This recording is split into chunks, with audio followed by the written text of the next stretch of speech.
The Weeknd has finally released his fourth studio album and it is simply great. The best album I've heard so far this year. The Weeknd is undoubtedly the king of dark R&B, but his last album strayed away from his signature dark R&B sound and just went full on pop and completely reinvented his image. The album toys with his fame being taken to new heights in his love life, and I would say all in all it was a well-rounded album and helped showcase his artistic capabilities and that he's just not a one-trick pony. The album sonically featured more electro pop and soft R&B elements. The lyrical content was still pretty raw. I think it was just a natural progression for his career, and it was transitional and didn't seem forced. He then followed this with My Dear Melancholy, an EP that was largely about his relationship with Selena Gomez. And I think it's one of his most underrated projects. It's not his boldest statement of work, but it's very cohesive, short, and concise. It tells you the full story of his past relationship, and it doesn't hold back at all. He's very honest with his lyrics, which is something I've always appreciated about him, but with My Dear Melancholy, he gets ultra personal on songs like Call Out My Name and Privilege, even exposing his ex-lover's secrets and what he would have done to salvage them. I just find the EP as a whole very thrilling, and it keeps my attention all the way through. Sonically, it's classic Abel fare. He returns to his dark R&B roots, and that leads us to present day. With After Hours, I feel like he's become more artistically expressive than he's ever been his entire career. Not only with music, but with the aesthetics, the imagery, the new look every era of his career, he reinvents himself. He now looks like a sleek 80s businessman and is sporting a mini fro. And he's been very consistent with the storytelling with this album. All the music videos have been a continuation of each other. He released a short film, and he's really been pushing his performance art as well, which is nice to see because not a lot of male artists are performers nowadays.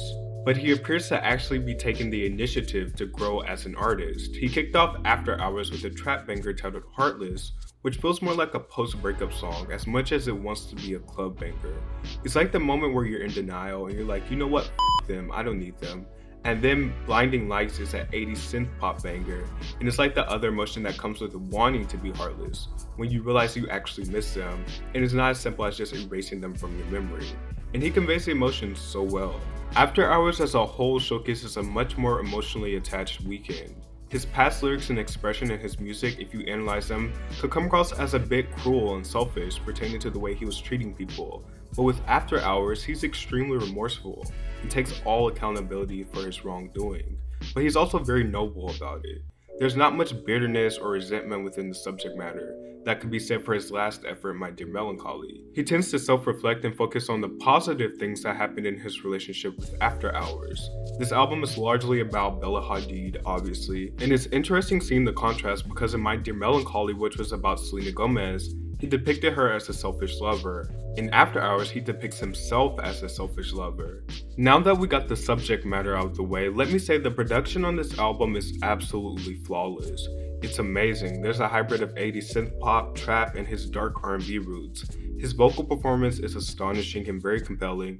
His lyrical content is honest, raw, and admirable. The album itself overall does have some flaws, but I would say it's one of his strongest efforts ever, and it's 2020's best album so far.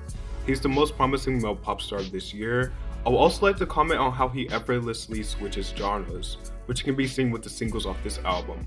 Heartless is trap, Blinding Lights is pop, and After Hours is R&B. He showcases his range and his artistry quite well. My favorite songs of this album are essentially the entire track list, but the standout songs I instantly started replaying were Save Your Tears, Scared to Live, Snow Child, and Alone Again. I can't say The Weeknd has never released a bad album or project. He's released some good albums, he's released some great albums, but never bad. And After Hours continues his streak, and it happens to be one of the great ones.